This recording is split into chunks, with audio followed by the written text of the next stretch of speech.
Hey guys, welcome back. Let's do product manipulation in Photoshop, where this detergent bottle will be turned into a nice poster with spheres, and then there will be this cylindrical kind of base for the detergent bottle. So let's do it. So drag a picture of this detergent bottle, for example, and then hold the left click button, head over to object selection tool, and then click on the detergent bottle. And then use the Ctrl C and the Ctrl V keys to copy and paste this so that it's masked just like this. So let's color the background. So click on new layer, and then afterwards put it under the detergent bottle, which is this one, and then let's color it light pink, just like this, for example. And then we use the paint bucket tool and then color it just like this. Ooh, fancy. So let's add the spheres now. So all we have to do is to hold the left click button, head over to ellipse tool, and then afterwards create a new layer by clicking on this one, and then afterwards create the spheres. Hold the shift key just like this, and then reduce the stroke to 0 pixels, and then change the color of the shadow of the sphere to a darker shade of pink.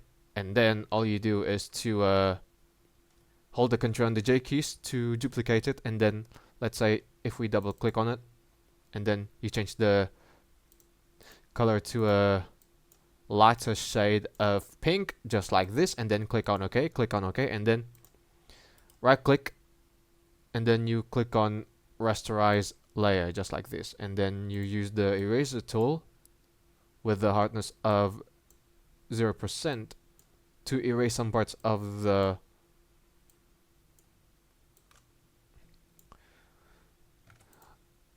circle with a lighter shade, just like this, so that the specular light can be created just like this. Ooh, fancy. And then we get to merge it. Select these two by holding the Control key, and then click on merge layers, and then afterwards make duplications. Control J, Control J, Control J, Control J, and then you do tweaks with the position of the spheres. Now let's make the base. Click on new layer, and then place it under the detergent bottle. Head over to ellipse tool again, and then make the base just like this. Now it's looking fancy. Let's change the fill color to this, for example, and then remove the outlines again, just like this. And then Control J to duplicate it, and then place it under the upper face of the cylinder. And then afterwards you right click and then click on rasterize layer, and then hold the left click button, head over to rectangle tool, make the lateral surface of the cylinder by doing it just like this, so that the left and the right quadrants of the base meets with the bottom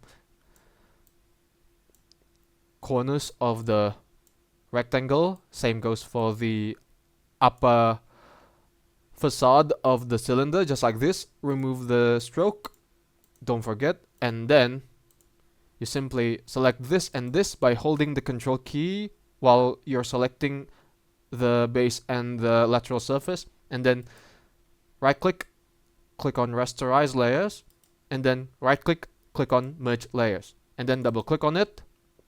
All you do is to click on the gradient overlay, and then afterwards you set the color to a darker shade of pink, and then for this a lighter shade, just like this. Fancy. Now change the direction. So we're going to set the angle to 180, just like this, and then place it under the upper facade of the cylinder. And then for this, double click on it. For the upper facade, apply gradient as well, and then change the direction to 0 degree, just like this. And then for this, change the color into a darker shade of pink, just like this.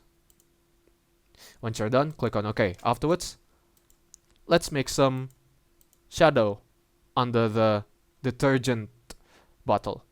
Click on this one to create a new layer, and then afterwards we're going to do some tweaks with the shadow by painting the base.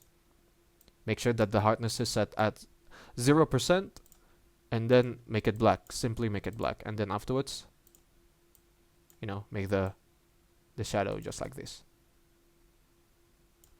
You can even do some tweaks with the blending mode, such as soft light, just like this, and then you simply reduce the opacity.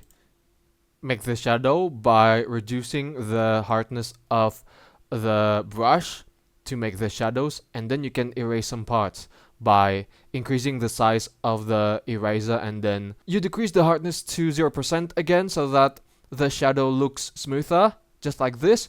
And that's how you can do this product manipulation in Photoshop that you can use for your products advertisements, such as beauty products or essential products that people can buy. Thanks for watching, guys. Give it a like, comment, and don't forget to subscribe to the channel. But for me, it's good day. Ciao.